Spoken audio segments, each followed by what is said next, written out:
The Carnival of Agony. The true story of the 1904 St. Louis Marathon. Prologue.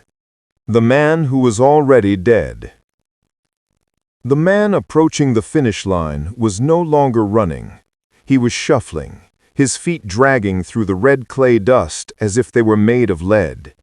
His face was an ashen mask of gray, his eyes rolled back into his head, staring at a heaven that seemed to be burning him alive. He was hallucinating, muttering to people who weren't there, his body twitching from the potent cocktail of neurotoxins coursing through his veins.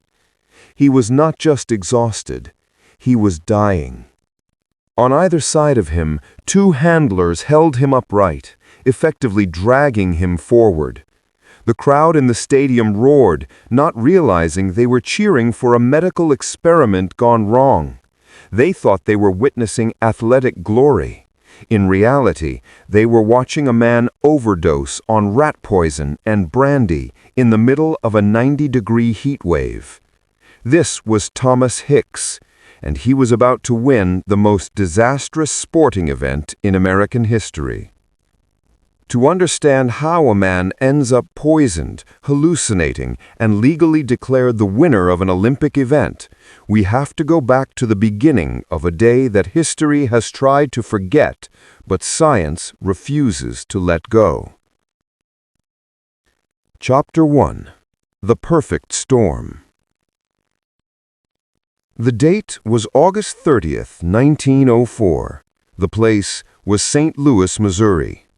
The United States was hosting its first ever Olympic Games, but it was a sideshow. The Olympics had been swallowed whole by the massive, chaotic, and grandiose Louisiana Purchase Exposition, better known as the World's Fair. The fair was a testament to American imperialism and industrial might, featuring palaces made of plaster, new inventions like the X-ray machine and the ice cream cone. But beneath the grandeur, the planning for the marathon was a catastrophe waiting to happen. The course was designed not by athletes, but by sadists. It was 24.85 miles long. The modern 26.2 standard hadn't been set yet.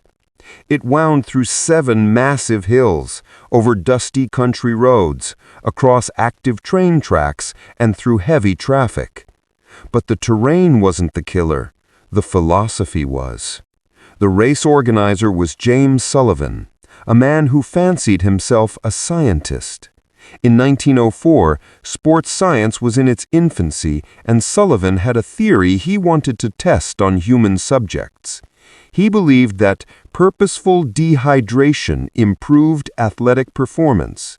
He wanted to see if humans could function better by being denied water during extreme exertion. Consequently, on a day when the temperature soared to 90 degrees Fahrenheit, 32 degrees Celsius, with 90% humidity, Sullivan arranged for there to be only one water station on the entire 25-mile course. It was a dirty well located at the 11-mile mark. 32 men signed up to run. They were a motley crew of American professionals, Greek peasants, barefoot South African tribesmen, and a Cuban postman who had lost all his money playing dice. Only 14 would finish. The rest would be broken by the heat, the dust, and the madness. Chapter 2. The Cast of Characters. Before the gun went off, the lineup